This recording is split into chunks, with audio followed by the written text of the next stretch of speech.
હજારો માતા પિતાઓ એ પોતાના દીકરા દીકરીનું જીવન સફળ બને,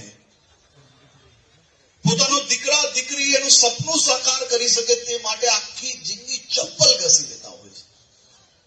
અને જયારે દીકરા દીકરીઓ મોટા થાય ને સાહેબ, દીકરા દીકરીઓ જયારે સફળ થાય છે ને, ત્યારે આવા માતા પિતા જોડે રહેવામાં એમને શરમ આવવા માંડે છે.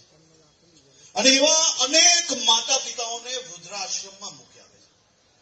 મારી એક જ વિનંતી છે, મેં આવા કિસ્સા સમાજમાં નથી સાંભળ્યા, પરંતુ આપને એક વિનંતી છે કે જો સમાજમાં કોઈ બી આવા કિસ્સાઓ તમને ધ્યાનમાં આવે તો એવા દીકરા દીકરી ગમે તેટલા મોટા થઈ જાય, ગમે તેટલા ધનવાન થઈ જાય, એવા દીકરા દીકરીનો એક બી રૂપિયો આપણે આપણા સમાજના ટ્રસ્ટમાં લેવો જોઈએ નહીં. આપણે એવા દીકરા દીકરીને સમાજના કોઈ બી સ્ટેજ પર બેસાડવા જોઈએ નહીં. એનાથી બી વધુ એ દીકરો રૂપિયા કમાઈ ગયો છે, મોટો માણસ થઈ ગયો છે, પણ જો માતા પિતાને ના રાખતો હોય ને તો એ ક્યારેય કોઈનો ના થઈ શકે. તો એવા દીકરા દીકરીને પોતાના ઘરના પ્રસંગોમાં બી બોલાવવામાં આપણે પ્રતિબંધ લાવવો જોઈએ.